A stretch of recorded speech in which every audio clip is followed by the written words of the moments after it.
Hello everyone, उम्मीद करती हूँ आप सभी अच्छे होंगे। जैसे कि आप सभी को पता है कि हमने दिल्ली पुलिस कांस्टेबल के लिए 60 दिन की टारगेट सीरीज रखी हुई है, जिसका आज है हमारा दिन 19। तो आज के आपके टारगेट हैं subject wise and topic wise, वो आपके ब्लैक बोर्ड पर हैं, आप देख सकते हैं।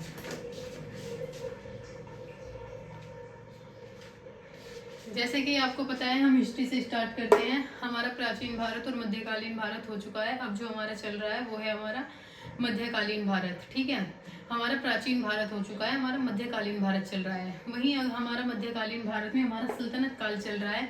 आपको बताया था मैंने, सल्तनत काल को दिल्ली सल्तनत के नाम से भी जानते हैं। और आपको ये भी पता होना चाहिए सल्तनत काल की शुरुआत कब हुई थी।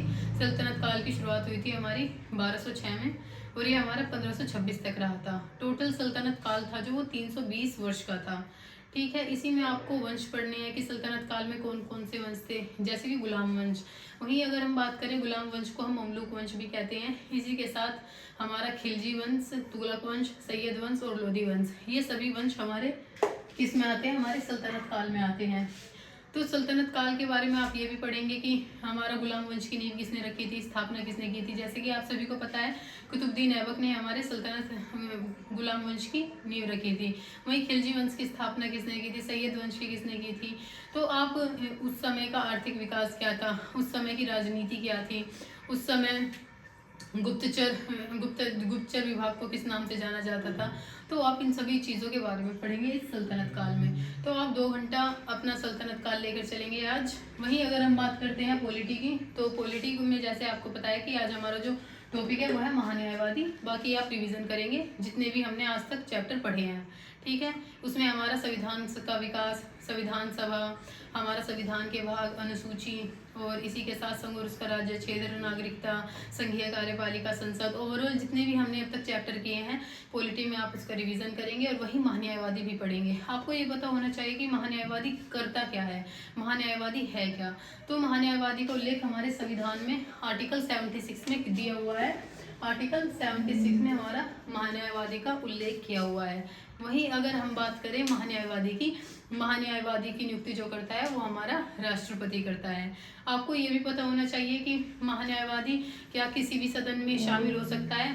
तो हाँ, महान्यायवादी हमारे 2 ही सदन है, लोकसभा और राज्यसभा, इन दोनों में से किसी भी सदन में वो जाकर शामिल हो सकता है। वहीं अगर हम बात करें क्या वो किसी भी सदन में मत दे सकता है, महान्यायवादी को मत का अधिकार नहीं है संसद में देने का। ठीक है, वहीं महान्यायवादी का जो कार्यकाल होता है वो हमारे राष्ट्रपति के प्रसाद पर्यंत रहता है। और इसकी आपसे ड्यूरेशन भी पूछ सकते हैं, तो इसका कार्यकाल हमारा 5 वर्ष का होता है। ठीक है, महान्यायवादी के कार्य क्या होते हैं, महान्यायवादी क्या होता है। महान्यायवादी एक सलाहकार की तरह कार्य करता है, ठीक है, सरकार के। तो आप महान्यायवादी के बारे में पढ़ेंगे। वहीं अगर हम बात करते हैं इकोनॉमी की, तो आज जो हमारा चैप्टर है वो है हमारी राजकोषीय नीति। तो राजकोषीय नीति हमारी सरकार अपनाती क्यों है, तो सरकार करों में वृद्धि या फिर कटौती करती है, और तो इसी को ही हम राजकोषीय नीति कहते हैं। तो ओवरऑल जब हमारी मुद्रास्फीति यानी कि इन्फ्लेशन और मुद्रास्फीति यानी कि डिफ्लेशन होती है, तो उस समय सरकार हमारी राजकोषीय नीति अपनाती है। वहीं अगर हम बात करते हैं ज्योग्राफी की, तो ज्योग्राफी में आज जो है हमारा उत्तर भारत की नदियाँ करेंगे हम। आपको ये बात पता होनी चाहिए, हमारी नदियाँ 2 भागों में बटी हुई है इंडिया के लेके। आपके लिए जैसे कि हमारा इंडिया का मैप है, देख सकते हैं आप, ये हमारा इंडिया है। तो ये हमारा नॉर्थ इंडिया है और ये हमारा साउथ इंडिया है। तो हमारी जो नदियां हैं वो 2 भागों में बटी हुई हैं, एक तो उत्तर भारत की नदियाँ, एक दक्षिण भारत की नदियाँ। वहीं आता है कि डिफरेंस क्या है दोनों नदियों में। तो जो हमारी उत्तर भारत की नदियां हैं, जैसे कि हमारी गंगा, यमुना, सिंधु, ब्रह्मपुत्र, ये हमारी हिमालय से निकलती है, यानी कि ये हमारे ग्लेशियर से निकलती है। इन्हें हम हिमालयी नदी भी कह सकते हैं। ये भी क्वेश्चन आ सकता है कि सिंधु नदी की सहायक नदियां कौन कौन सी हैं। तो सिंधु की सहायक नदी हमारी 5 ही हैं, झेलम, चिनाब, रावी, व्यास और सतलज। क्या बोला मैंने, झेलम, चिनाब, रावी, व्यास और सतलज। आई होप आपको ये बात समझ आई होगी। वहीं अगर हम बात करते हैं गंगा, गंगा की सहायक नदियां भी आपसे पूछ सकते हैं कौन कौन सी हैं। तो गंगा की सहायक नदियां भी है हमारी गंडक है, कोसी है, घग्गर है, रामगंगा है। तो ये आपको पता होना चाहिए। वहीं यमुना भी गंगा की सहायक नदी है। ये भी पूछ सकते हैं आपसे कि सोन नदी हमारी कहाँ पर स्थित है। सोन नदी हमारी मध्य प्रदेश में स्थित है। तो ये आप उत्तर भारत की नदियों के बारे में अच्छे से पढ़ेंगे, और दक्षिण भारत की नदियों के बारे में हम बाद में बात करेंगे। ठीक है, फिलहाल आपको आज जो ज्योग्राफी में करना है वो है आपकी उत्तर भारत की नदियाँ, ठीक है। फिर अगर हम वही करते हैं कंप्यूटर पर, तो कंप्यूटर में आज है हमारा ऑपरेटिंग सिस्टम यानी कि ओएस यानी कि ऑपरेटिंग सिस्टम। तो ऑपरेटिंग सिस्टम करता क्या है, आपको पता है हमारे कंप्यूटर में हार्डवेयर होते हैं और सॉफ्टवेयर। हार्डवेयर जिसे हम टच कर सकते हैं, सॉफ्टवेयर ये एप्लीकेशंस होती हैं, इन्हें हम टच नहीं कर सकते। तो ओवरऑल जो हार्डवेयर और सॉफ्टवेयर के बीच में इंटरफेस यानी कि कनेक्शन का कार्य करता है, तो हमारा ऑपरेटिंग सिस्टम होता है। ये भी पूछ सकते हैं आपसे ऑपरेटिंग सिस्टम हार्डवेयर है या फिर सॉफ्टवेयर, तो आप बोलेंगे ऑपरेटिंग सिस्टम हमारा सॉफ्टवेयर है।